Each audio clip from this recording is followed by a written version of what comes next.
ఇటీవల ఓ ప్రభుత్వ కార్యక్రమం జరిగినప్పుడు ముఖ్యమంత్రి రేవంత్ రెడ్డి భావోద్వేగంతో మాట్లాడారు.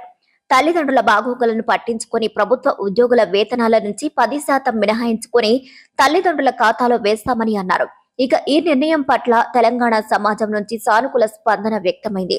మెజారిటీ తల్లిదండ్రులు ముఖ్యమంత్రి నిర్ణయానికి చప్పట్లు కొట్టారు. అయితే ఇది ఎంతవరకు అమల్లోకి వస్తుందో తెలియదు కానీ ముఖ్యమంత్రి రేవంత్ రెడ్డి ఈ నిర్ణయాన్ని అమలు చేయడానికంటే ముందు ఓ వ్యక్తి తన కొడుకు వ్యవహారంలో కీలక నిర్ణయం తీసుకున్నాడు. తెలంగాణ రాష్ట్రంలోనే సంచలన వ్యక్తిగా పేరు గడించాడు.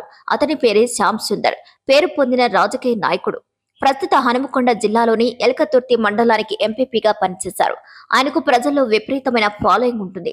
శ్యామ్ సుందర్ భార్య ఇటీవల మరణించింది. అప్పటి నుంచి ఆయన ఒంటరిగా ఉంటున్నారు. శ్యామ్ సుందర్ కు భారీగానే ఆస్తులున్నాయి. ఇక ఈ ఆస్తుల కోసం కొడుకు రంజిత్ రెడ్డి ఆయనను ఇబ్బంది పెడుతున్నాడు. పైగా ఆస్తి తన పేరు మీద రాయాలని దాడి కూడా చేశాడు. కొడుకు దాడికి భయపడిన శ్యామ్ సుందర్ కొంతమేర ఆస్తిని కొడుకు పేరు మీద రాసి ఆ తర్వాత మిగతా ఆస్తి విషయంలో శ్యామ్ సుందర్ కీలక నిర్ణయం తీసుకున్నాడు. అతడు తీసుకున్న నిర్ణయం ఇప్పుడు తెలంగాణ రాష్ట్రంలోనే కలకలం రేపుతుంది. శ్యామ్ సుందర్ కు 3 ఎకరాల భూమి ఎలకతుర్తి గ్రామంలో ఉంది. దీని విలువ 3 కోట్ల వరకు ఉంటుంది. ఈ భూమిని శ్యామ్ సుందర్ ప్రభుత్వానికి రాసిచ్చారు. ఇందులో ప్రభుత్వ పాఠశాల కట్టించి కళాశాల నిర్మించి భార్య పేరు పెట్టాలని శ్యామ్ సుందర్ రాజకీయ నాయకుడిగా ఉన్నప్పుడు మండలంలో వివిధ రకాల అభివృద్ధి పనులు చేశారు. మండలం మొత్తంలో సీసీ రోడ్లు నిర్మించి రికార్డు సృష్టించారు. ఇక అప్పట్లోనే సైడ్ డ్రైనేజీలు కూడా నిర్మించి పారిశుద్ధ సమస్యకు పరిష్కార మార్గం చూపించారు. రాజకీయాలలో సంపాదించుకునే నేతలు ఉన్న నేటి కాలంలో శ్యామ్ సుందర్ చాలా వరకు పోగొట్టుకున్నారు. ఉన్న ఆస్తులను చూసుకుంటూ జీవిస్తున్న ఆయనను సతీ వినియోగం కలగడంతో ఒక్కసారిగా ఒంటరైపోయారు. భార్య లేని బాధ అతడిని తీవ్రంగా కుంగదీయడం మొదలుపెట్టింది. దీంతో ఒంటరిగానే ఉంటున్నాడు. పైగా చరమాంకంలో ఉంటున్న తండ్రిని చేరదీయాల్సిన కొడుకు దూరం పెట్టాడు. ఆస్తి కోసం ఇబ్బంది పెట్టాడు.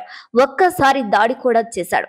ఇక అతడి దాడి చేసినప్పుడు శ్యామ్ సుందర్ తీవ్రంగా గాయపడ్డారు. ఆస్తి కోసం కొడుకు ఇంతటి దారుణానికి ఒడికట్టడంతో శ్యామ్ సుందర్ తట్టుకోలేకపోయాడు.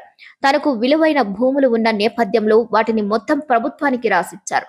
అందులో విద్యాలయాలు నిర్మించాలని విన్నవించారు. ఒకవేళ అందులో గనక విద్యాలయాలు నిర్మిస్తే తన భార్య పేరు పెట్టాలని కూడా కోరారు. శ్యామ్ సుందర్ తీసుకున్న నిర్ణయం ఇప్పుడు సంచలనం కలిగిస్తుంది. ఇక మరోవైపు శ్యామ్ సుందర్ కుమారుడిపై ప్రభుత్వం చర్యలు తీసుకోవాలని డిమాండ్ వ్యక్తం చేస్తుంది. శ్యామ్ సుందర్ ప్రభుత్వానికి భూములు రాసిచ్చిన నేపథ్యంలో ఆయనతో మాట్లాడేందుకు చాలా మంది వెళ్తున్నారు. ఈ సందర్భంగా తనను కలిసేందుకు వచ్చే వారితో శ్యామ్ సుందర్ తన ఆవేదన పంచుకుంటున్నాడు. మరి ఈ వీడియోపై మీరేమంటారో కామెంట్ ద్వారా తెలియజేయండి. మరిన్ని అప్డేట్స్ కోసం మా ఛానల్ని లైక్ చేయండి, షేర్ చేయండి, సబ్స్క్రైబ్ చేయండి.